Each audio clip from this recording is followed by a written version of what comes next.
ബൈബിളിൽ ഒരു കഥാപാത്രമുണ്ട്. കഥാപാത്രം എന്ന് വേണമെങ്കിൽ നമുക്ക് വിളിക്കാം. ആളുടെ പേരാണ് യൂദാസ്.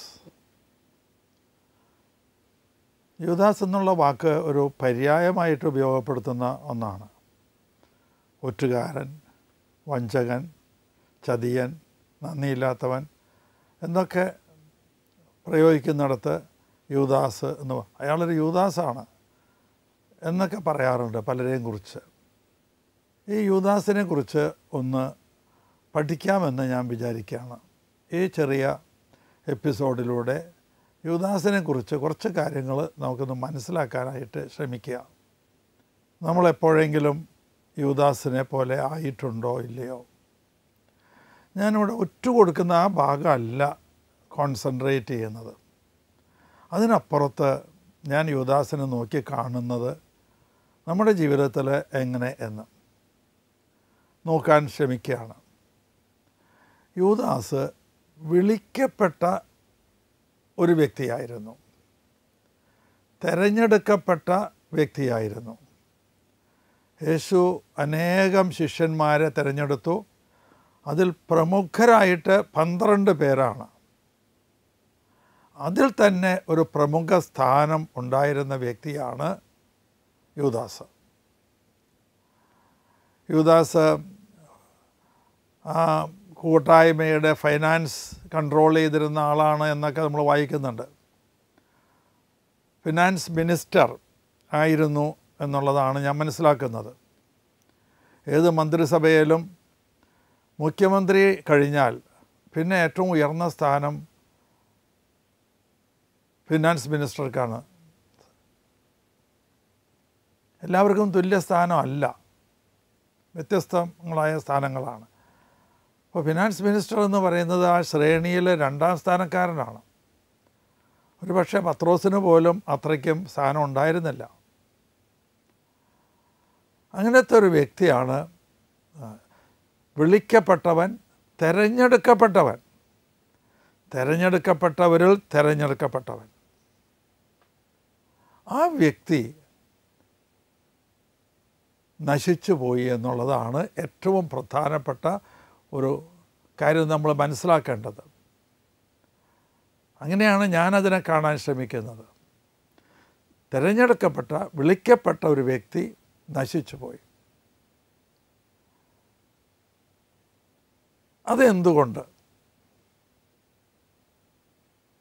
അതിലേക്ക് കടന്നു വരുന്നതിന് മുമ്പ് നമുക്ക്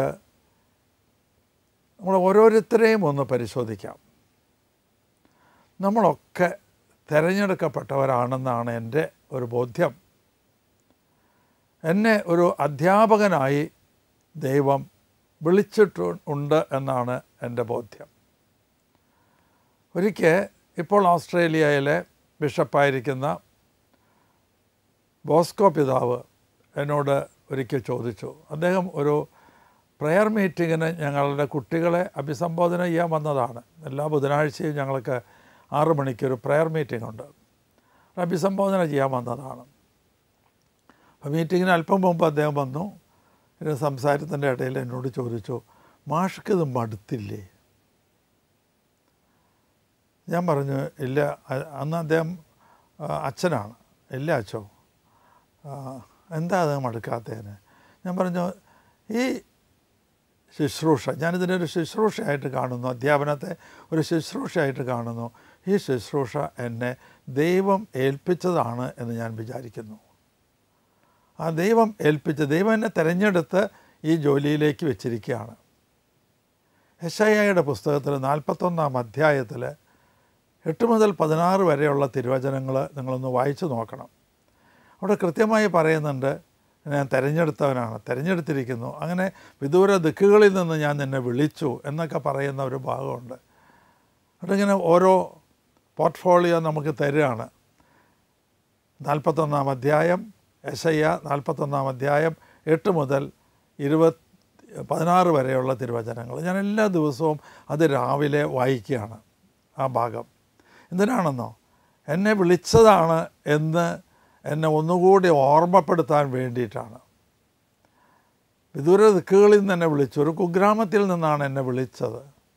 ഈ പട്ടണത്തിൽ ശുശ്രൂഷ ചെയ്യാനായിട്ട് എന്നെ വിളിച്ചു. അതൊക്കെ എന്നെ ഓർമ്മപ്പെടുത്താൻ, നീ ഇന്നത് ചെയ്യും എന്നൊക്കെ പറഞ്ഞിട്ട് ഉള്ള ഭാഗമുണ്ട്. നിങ്ങൾ എല്ലാവരും ആ ഭാഗം വായിക്കണമെന്ന് ഞാൻ പറയും. ഒരു അധ്യാപകനെ ദൈവം തിരഞ്ഞെടുക്കുന്നതാണ്. ഇവിടെ ആർഷഭാരതത്തിൽ ഒരു പ്രാർത്ഥനയുണ്ട്. ആ പ്രാർത്ഥനയുടെ ഒരു വരി ഇതാണ്: തമസോമ ജ്യോതിർഗമയ. തമസ് എന്ന് പറഞ്ഞാൽ അന്ധകാരം, ജ്യോതിസ് എന്ന് പറഞ്ഞാൽ പ്രകാശം. അന്ധകാരത്തിൽ നിന്ന് പ്രകാശത്തിലേക്ക് എന്നെ നയിക്കണമേ എന്നുള്ള പ്രാർത്ഥന അതൊരു വരി മാത്രമാണ്. അതിൻ്റെ അർത്ഥം വേഗം നേരം വെളുക്കട്ടെ എന്നാണോ? അല്ല. അജ്ഞതയാകുന്ന അന്ധകാരത്തിൽ നിന്ന് അറിവാകുന്ന പ്രകാശത്തിലേക്ക് എന്നെ നയിക്കണമേ എന്നാണ് ആ പ്രാർത്ഥനയുടെ അർത്ഥം. അതിനുവേണ്ടി ദൈവം തിരഞ്ഞെടുക്കുന്ന വ്യക്തികളാണ് അധ്യാപകർ. സാധാരണക്കാരായ ജനങ്ങളുടെ അറിവില്ലായ്മയിൽ നിന്ന് മോചിപ്പിച്ച് അവരെ അറിവിൻ്റെ വെളിച്ചത്തിലേക്ക് കൊണ്ടുവരാൻ വേണ്ടി തിരഞ്ഞെടുത്ത ദൈവത്തിൻ്റെ അംബാസഡർമാരാണ് അധ്യാപകർ. ഈ അധ്യാപകർ അവരെ ഏൽപ്പിച്ച ജോലി ചെയ്യുന്നുണ്ടോ? ഓരോ അധ്യാപകനും ശ്രദ്ധിച്ച് നോക്കേണ്ടതാണ്. ആത്മപരിശോധന നടത്തേണ്ടതാണ്. എന്നെ ദൈവം വിളിച്ചതാണോ എന്ന് ആദ്യം ചിന്തിക്കുക. വിളിച്ചതാണ് എന്ന് ബോധ്യം വരുന്നു എങ്കിൽ ചോദിക്കേണ്ട ചോദ്യം ഇതാണ്: ഞാൻ ആ വിളിക്ക് അനുസരിച്ച് പ്രവർത്തിക്കുന്നുണ്ടോ?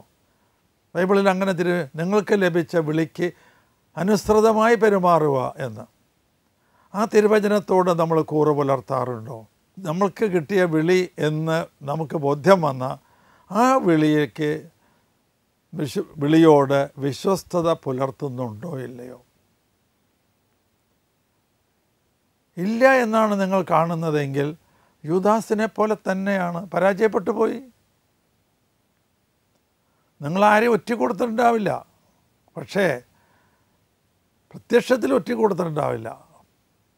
പക്ഷേ ഒരു കാര്യം, നിങ്ങളെ ദൈവം ഏൽപ്പിച്ചു തന്ന നൂറുകണക്കിന്, ആയിരക്കണക്കിന്, പതിനായിരക്കണക്കിന് കുട്ടികൾ അവർ വിജയത്തിലെത്താതെ പോയതിൻ്റെ പുറകിൽ നിങ്ങളുടെ അവിശ്വസ്തത ഉണ്ടോ ഇല്ലയോ? എങ്കിൽ നിങ്ങൾ യൂദാസിനെ പോലെയാണ്. ഇനിയും ഒരുപാട് വിളികളുണ്ട്. ഞാൻ അധ്യാപകനായതുകൊണ്ട് ഞാൻ അധ്യാപകൻ്റെ കാര്യം ആദ്യം പറഞ്ഞു എന്നേ ഉള്ളൂ. കുടുംബജീവിതത്തിലേക്കൊരു വിളിയുണ്ട്. കുടുംബജീവിതത്തിലേക്കുള്ളത് ദൈവവിളി തന്നെയാണ്. അധ്യാപകനായിട്ട് ദൈവം വിളിച്ചതാണ്. കുടുംബജീവിതത്തിലേക്ക് ദൈവം വിളിച്ചതാണ്. എല്ലാവരും കുടുംബജീവിതത്തിലേക്ക് വരുന്നില്ലല്ലോ. അപ്പോൾ ദൈവം തിരഞ്ഞെടുക്കുകയാണ്: മകനെ, മോളെ, നീ കുടുംബജീവിതത്തിലേക്ക് പ്രവേശിക്കുവേൻ എന്ന് പറഞ്ഞു. അങ്ങനെ ദൈവം നമ്മളെ ഒരുക്കി ഒക്കെ കൊണ്ടു നടന്ന് നമ്മൾ ആ വിവാഹ ജീവിതത്തിൽ, കുടുംബജീവിതത്തിൽ വിശ്വസ്തത പുലർത്തുന്നുണ്ടോ? പരസ്പരം വിശ്വസ്തത പുലർത്തുന്നുണ്ടോ? ലൈംഗിക മേഖലയിൽ വിശ്വസ്തത പുലർത്തുന്നുണ്ടോ? മക്കളെ വളർത്തുന്നതിൽ മക്കളോട് വിശ്വസ്തത പുലർത്തുന്നുണ്ടോ? മാതാപിതാക്കളോട് വിശ്വസ്തത പുലർത്തുന്നുണ്ടോ? ഈ മേഖലകളൊക്കെ നമ്മളൊന്ന് ചിന്തിച്ച് നോക്കണം. കുടുംബജീവിതത്തിൻ്റെ വിവിധ മേഖലകൾ എഫേസൂസുകാർക്ക് എഴുതിയ ലേഖനത്തിൽ 5-ാം അധ്യായം 22 മുതലുള്ള തിരുവചനങ്ങൾ 5-ാം അധ്യായം മുഴുവൻ വായിക്കണം. ആദ്യത്തെ ഭാഗം ഭാര്യ ഭർത്തൃ ബന്ധത്തെക്കുറിച്ചാണ്. പിന്നെ മക്കളോടുള്ള ബന്ധത്തെക്കുറിച്ചാണ്. പിന്നെ ഭൃത്യനും യജമാനനും തമ്മിലുള്ള ബന്ധത്തെക്കുറിച്ചാണ്. ഒരു കുടുംബജീവിതം നയിക്കുന്ന ഒരു വ്യക്തി ഭൃത്യന്മാരായിട്ട് ഇടപെടേണ്ടി വരും. ആ ബന്ധത്തിൽ നിങ്ങൾ വിശ്വസ്തത പുലർത്തുന്നുണ്ടോ? അതോ അവരെ നിങ്ങൾ ചതിക്കുന്നുണ്ടോ? എങ്കിൽ നിങ്ങൾ യൂദാസിനെ പോലെയാണ്. മക്കളെ വേണ്ടതുപോലെ വളർത്തുന്നില്ല എങ്കിൽ നിങ്ങൾ നിങ്ങളുടെ വിളിയിൽ പരാജയപ്പെട്ടു. യൂദാസിനെ പോലെ തന്നെയാണ് നിങ്ങളെ വിളിച്ച വിളിയിൽ നിങ്ങൾ പരാജയപ്പെട്ടു പോയി. അയൽക്കാരുമായിട്ടുള്ള ബന്ധത്തിൽ, ഒരു കുടുംബജീവിതം നയിക്കുന്ന വ്യക്തി അയൽക്കാരുമായ ബന്ധത്തിൽ വിശ്വസ്തത പുലർത്തുന്നവനാണോ? ദൈവം ഉദ്ദേശിക്കുന്ന രീതിയിലാണോ നിങ്ങൾ പെരുമാറുന്നത്? അതോ യൂദാസിനെ പോലെ ആ മേഖലയിൽ പരാജയപ്പെട്ടു പോയോ? എന്നും അയൽക്കാരായിട്ട് വഴക്കും വക്കാണവും കേസും അങ്ങനെയൊക്കെ ആയിട്ട് നടക്കുന്നവരാണോ? അയൽക്കാരനെ കുറിച്ച് ഇല്ലാത്ത കാര്യങ്ങൾ പറയുകയൊക്കെ ചെയ്യുന്ന വ്യക്തിയാണോ? എങ്കിൽ നിങ്ങൾ യൂദാസിനെ പോലെയാണ്. ഒറ്റുകൊടുക്കുന്നവൻ മാത്രമല്ല, വിളിച്ച വിളി വേണ്ടതുപോലെ അനുവർത്തിക്കാത്ത വ്യക്തികളൊക്കെ. ഞാൻ ദൈവവിളിയെക്കുറിച്ച് പറഞ്ഞു. എല്ലാവരുടെയും ധാരണ വൈദിക ആവാനുള്ള വിളിയും സിസ്റ്റർ ആവാനുള്ള വിളിയും മാത്രമാണ് ദൈവവിളി എന്ന്. ഒരിക്കലും അല്ല കേട്ടോ. നമ്മുടെ ഇതൊക്കെ ദൈവവിളി തന്നെയാണ്. ആ ദൈവവിളി ലഭിച്ച ഓരോരുത്തരും ചിന്തിക്കേണ്ട കാര്യമാണ് ഞാൻ നിങ്ങളോട് പറഞ്ഞുകൊണ്ടിരിക്കുന്നത്. ഒരു വൈദികൻ്റെ മേലെ എത്രയോ പേരാണ് വൈദികന് കൊടുക്കുന്നത്. ഓരോ ഇടവക മുഴുവൻ ആ വൈദികൻ്റെ കൈകളിലാണ്. ദൈവം ഏൽപ്പിക്കുന്നതാണ്. ഒരു കുടുംബജീവിതക്കാരനൊരു പക്ഷേ 2 1 അല്ലെങ്കിൽ 3 4 മക്കളൊക്കെയാണ് ദൈവം ഏൽപ്പിക്കുന്നത്. അവരെ വേണ്ടതുപോലെ നോക്കുന്നുണ്ടോ ഇല്ലയോ അവർ? ഒരു വൈദികൻ്റെ കേസിൽ എത്രയോ ആയിരക്കണക്കിന് കുഞ്ഞുങ്ങളെയാണ് ഏൽപ്പിക്കുന്നത് ഒരിടവകയിൽ. ഒരു കുടുംബജീവിതക്കാരനേക്കാളും എത്രയോ വലിയ ഭാരിച്ച ഉത്തരവാദിത്തമാണ് ഒരു വൈദികന് ദൈവം ഏൽപ്പിച്ചു കൊടുക്കുന്നത്.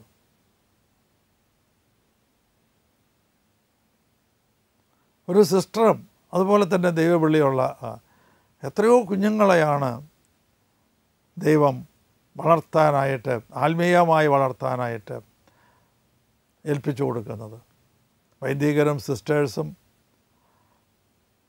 ഈ കുഞ്ഞുങ്ങളുടെയൊക്കെ ആത്മീയ പിതാക്കന്മാരാണ്. ഒരു ഗൃഹനാഥന്, ഗൃഹനായികയ്ക്ക് തന്നെ ഏൽപ്പിച്ച ദൗത്യം നിറവേറ്റാൻ ഉള്ള കഷ്ടപ്പാടിനേക്കാൾ എത്രയോ വലിയ കഷ്ടപ്പാടാണ് ഒരു വൈദികനും ഒരു സിസ്റ്ററും വഹിക്കുന്നത്.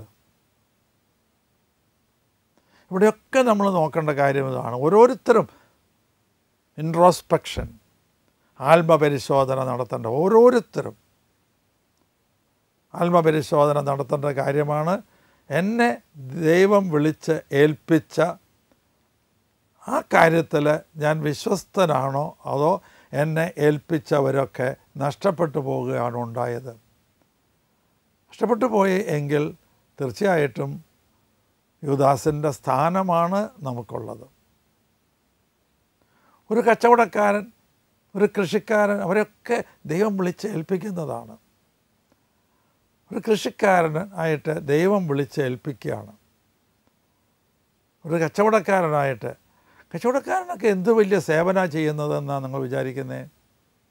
ഒരു കൃഷിക്കാരൻ എത്ര വലിയ സേവനമാണ് ചെയ്യുന്നത്? നമുക്ക് 1 കിലോ മുളക് വേണം എന്ന് വിചാരിക്കുക. അതതിൻ്റെ ഒറിജിനലിൽ പോയിട്ട് മുളകുണ്ടാക്കുന്ന സ്ഥലത്ത് പോയി 1 കിലോ മുളക് മേടിച്ചു കൊണ്ടുവരണമെങ്കിൽ എത്ര വിലയാകും? എന്നാൽ ഈ കച്ചവടക്കാരൻ ചെയ്യുന്നത് അത് ഒറിജിനൽ സ്ഥാനത്ത് നിന്ന് അത് നമ്മുടെ വീട്ടുപടിക്കലേക്ക് എത്തിച്ചിരിക്കുകയാണ്. ഇത്ര വലിയ സേവനമാണ്. ഒരു കൃഷിക്കാരൻ അങ്ങനെയല്ലേ? കൃഷിക്കാരനാണ് ഏറ്റവും വലിയ സേവനം ചെയ്യുന്നത്. ഈ മുളക് കൃഷിക്കാരൻ ഉണ്ടാക്കുന്നില്ലെങ്കിൽ എവിടെ നിന്ന് നിങ്ങൾക്കത് കിട്ടും? നിങ്ങൾക്ക് വായുവിൽ നിന്ന് മുളകെടുക്കാൻ പറ്റില്ല. അത് കൃഷി ചെയ്തുണ്ടാക്കണം. അവിടെയാണ് ശരിക്കുള്ള ക്രിയേഷൻ നടക്കുന്നത്. ഇല്ലാത്ത ഒരു സാധനം ഉണ്ടാക്കിയെടുക്കുന്നതാണ് ക്രിയേഷൻ. ബാക്കി പലതും കൺവർഷനാണ്. ഒരുപാട് പേര് കൺവർഷനിൽ ഏർപ്പെട്ടിരിക്കുന്നുണ്ട്. കൃഷിക്കാരൻ ഏർപ്പെട്ടിരിക്കുന്നത് വളരെ അവനെ വലിയ ഉന്നതമായ ജോലിയിലേക്ക് വിളിച്ചിരിക്കുകയാണ്. ദൈവം തന്നെ ചെയ്യുന്ന ആ ക്രിയേഷൻ എന്ന് പറയുന്ന ആ കാര്യത്തിലേക്കാണ് വിളിച്ചിരിക്കുന്നത്. ഗൃഹനാഥന് കുടുംബജീവിതം നയിക്കുന്നവരെയും അത് തന്നെയാണ് ചെയ്തിരിക്കുന്നത്. ക്രിയേഷൻ, ഇല്ലാത്ത ഒരു സാധനം ഉണ്ടാക്കിയെടുക്കുക. ഒരു ടെക്സ്റ്റൈൽ ഫാക്ടറി ഉള്ള അയാൾ ചെയ്യുന്നത് ഒരു കൺവർഷനാണ്. പരുത്തി കൃഷി ചെയ്ത് അതിൽ നിന്ന് നൂലുണ്ടാക്കി, നൂലായിട്ട് കൺവെർട്ട് ചെയ്തു, നൂല് പിന്നെ തുണിയായിട്ട് കൺവെർട്ട് ചെയ്തു, അങ്ങനെ കൺവർഷനാണ്. ഓരോരുത്തരെയും ദൈവം ഓരോ ജോലി ഏൽപ്പിക്കുകയാണ്.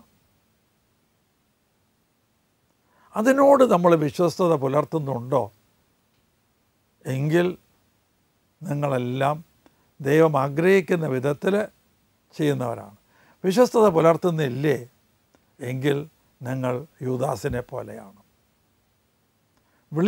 ഒറ്റ വാചകം, കാതലായ വാചകം, ദൈവം വിളിച്ച വിളിക്ക് അനുസരിച്ച് നമ്മുടെ ധർമ്മം നമ്മൾ നിർവഹിക്കാതെ നമ്മളിൽ ഏൽപ്പിക്കപ്പെട്ടിരിക്കുന്നവർക്ക് നഷ്ടങ്ങൾ ഉണ്ടാകുന്ന ഒരു പ്രവൃത്തിയാണ് നമ്മൾ ചെയ്യുന്നതെങ്കിൽ നമ്മളൊക്കെ യൂദാസുകളാണ്. നിങ്ങൾ ബാക്കി 11 ശിഷ്യന്മാരെ ഒന്ന് പരിശോധിച്ചേൻ. പത്രോസ് 3 പ്രാവശ്യം തള്ളിപ്പറഞ്ഞു. ബാക്കി ശിഷ്യന്മാരൊക്കെ ഓടിപ്പോയി. യോഹന്നാൻ വരെ യേശുവിൻ്റെ വക്ഷത്തിൽ ചാരിക്കടന്നുകൊണ്ട് ചോദിച്ച ആ വ്യക്തി, അത്രയും അടുപ്പുണ്ടായിരുന്ന യോഹന്നാൻ വരെ ഉപേക്ഷിച്ചു പോയി. എല്ലാവരും ഉപേക്ഷിച്ചു പോയി. അപ്പോൾ അവരൊക്കെ യൂദാസിനെ പോലെയല്ലേ? വ്യത്യാസമുണ്ട്. അതാണ് ഞാനവിടെ ഇന്ന് ഹൈലൈറ്റ് ചെയ്യാൻ ആഗ്രഹിക്കുന്ന രണ്ടാമത്തെ കാര്യം. എന്തായിരുന്നു അവരുടെ അവർ തമ്മിലുള്ള വ്യത്യാസം എന്തായിരുന്നു? വാസ്തവത്തിൽ ഇവരൊക്കെ കൂടുതൽ, യൂദാസിനേക്കാൾ കൂടുതൽ സ്നേഹം കൊടുത്ത് വളർത്തിയതാണ്. അവരെല്ലാവരും ഉപേക്ഷിച്ചു. പക്ഷേ ഒരു വ്യത്യാസമുണ്ട്. ഇവർ ചെയ്ത തെറ്റുകൾക്ക് ഒരു കോമൺ ഫാക്ടറുണ്ട്.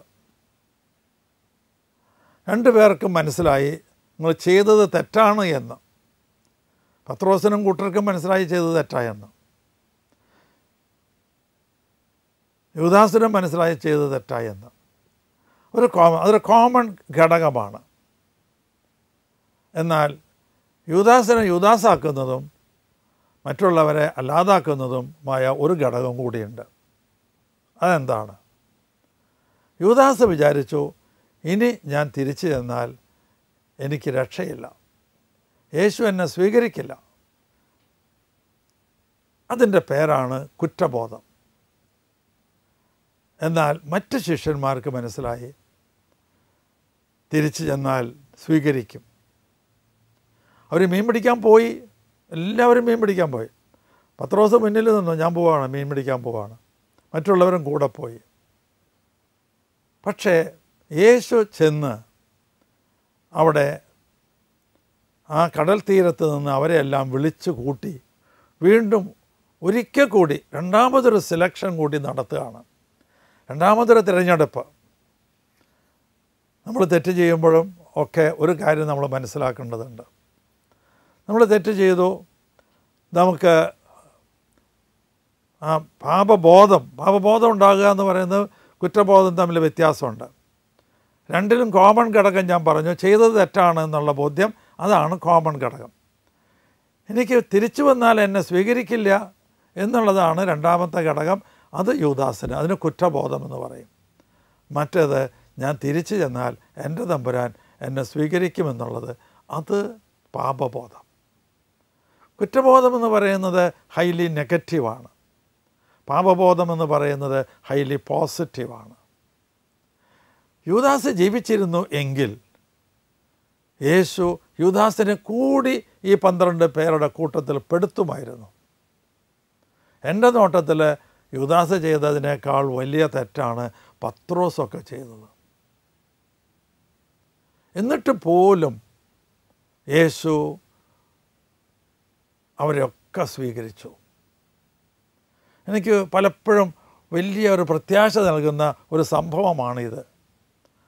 ഞാനൊക്കെ എത്രയോ തെറ്റുകൾ ചെയ്യുന്ന ഒരു വ്യക്തിയാണ്. അപ്പോഴൊക്കെ ഒരു ബോധ്യം എൻ്റെ മനസ്സിലേക്ക് കടന്നു വരികയാണ്. യേശുവിൻ്റെ അടുത്ത് ചെന്നാൽ തീർച്ചയായിട്ടും യേശു എന്നെ വീണ്ടും സെലക്ട് ചെയ്യും. എന്നെ ആദ്യം സെലക്ട് ചെയ്തതാണ്, വീണ്ടും എന്നെ തിരഞ്ഞെടുക്കും. അതിന് എന്ത് വേണം? നമ്മൾ ജീവിച്ചിരിക്കണം. പലരും ചില തെറ്റുകളിലൊക്കെ ചെന്ന് പെട്ടുകഴിഞ്ഞാൽ ആത്മഹത്യ ചെയ്യുന്നു. 2 കാര്യങ്ങളാണ് അവിടെ അവർ ചെയ്യാൻ പാടില്ലാത്തത് ചെയ്തത്. ഒന്ന്, ആ വ്യക്തിയുടെ ജീവൻ്റെ ഉടമ അയാളല്ല, അത് ദൈവമാണ്.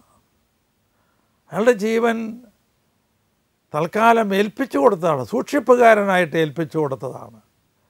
അത് നഷ്ടപ്പെടുത്താനുള്ള അവകാശം അയാൾക്കില്ല. അപ്പം ഇല്ലാത്ത അവകാശം അയാൾ ഉപയോഗപ്പെടുത്തുകയാണ് ചെയ്തത്. അതാണ് ഒരു തെറ്റ്. രണ്ടാമത്തേത്, യേശുവിന് ക്ഷമിക്കാനുള്ള ഒരു അവസരം കൊടുത്തില്ല. 2 കാര്യങ്ങളാണ്. ആത്മഹത്യ ചെയ്യുന്ന ഒരു വ്യക്തി, അയാളുടെ തെറ്റെന്ത് വേണമെങ്കിലും ആകട്ടെ, അയാളുടെ കഷ്ടപ്പാട് എന്ത് വേണമെങ്കിലും ആകട്ടെ, ആ കഷ്ടപ്പാടിൻ്റെ മുൻപിൽ തളർന്ന് ആത്മഹത്യ ചെയ്യുന്ന ഒരു വ്യക്തി തിരിച്ചറിയുന്നില്ല എന്തെന്ന്.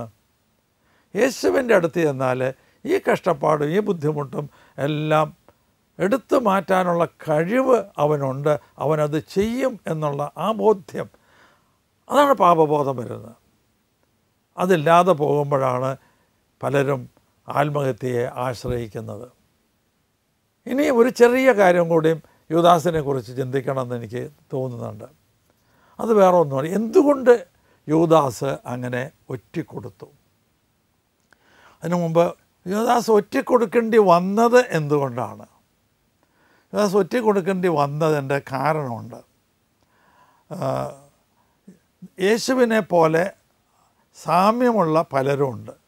ചെറുപ്പക്കാരും ആണല്ലോ ആ കൂട്ടത്തിലുണ്ടായിരുന്നത്. യേശുവിന് തന്നെ 33 വയസ്സേ ആയിട്ടുള്ളൂ. എല്ലാവരും യേശുവിൻ്റെ താഴെയുള്ളവരാണ്. സഹോദരന്മാരെന്നൊക്കെ പറയുന്നത് ഇവിടെ കൂടെയുള്ള ശിഷ്യന്മാരൊക്കെ അവരൊക്കെ ചെറുപ്പക്കാരാണ്. കണ്ട ഏകദേശം ഒരുപോലെ ഇരിക്കും. ആർക്കും പ്രത്യേക ഡ്രസ്സൊന്നുമില്ല. ഒരു രാജാവിനാണെങ്കിൽ കണ്ടാൽ തിരിച്ചറിയാം. മുദ്രമോതിരമുണ്ട്. മുദ്രമോതിരം എന്ന് പറയുന്നത് തിരിച്ചറിയാനുള്ള ഒരു ലക്ഷണമാണ്. അങ്ങനെ യേശുവിനൊരു മുദ്രമോതിരമില്ല, പ്രത്യേക ഡ്രസ്സുമില്ല, അപ്പോൾ തിരിച്ചറിയാൻ പറ്റില്ല. അപ്പോൾ ഒറ്റയ്ക്ക് കാണുമ്പോൾ അറിയാൻ പറ്റില്ല. അപ്പോൾ ആളെ മാറി അറസ്റ്റ് ചെയ്യുകയും പിടിച്ചുകൊണ്ട് പോവുകയൊക്കെ കുരിശ് തറയ്ക്കുകയൊക്കെ ചെയ്യേണ്ടി വന്നാലോ? അതുകൊണ്ട് ഒരാൾ അത് കൃത്യമായി പോയിൻ്റ് ഔട്ട് ചെയ്യാൻ വേണം. അങ്ങനെയാണ് അത് യൂദാസിന് ഒരവസരം ലഭിക്കുന്നത്. എന്നാൽ യേശു സിനഗോഗിലൊക്കെ പ്രസംഗിച്ചിരുന്ന കാലത്ത് തിരിച്ചറിയാൻ വല്ല പ്രയാസമുണ്ടോ? അവർക്ക് വേണമെങ്കിൽ പിടിക്കാമായിരുന്നല്ലോ. അതെന്തുകൊണ്ട് പിടിച്ചില്ല? തിരിച്ചറിഞ്ഞ് വളരെ കൃത്യമായിട്ട് ഇത് യേശുവാണെന്നറിയാം, എന്നിട്ടും പിടിച്ചില്ല. കാരണം അവർ ജനങ്ങളെ ഭയപ്പെട്ടു, ജനങ്ങളെ റിവോൾട്ട് ചെയ്യും.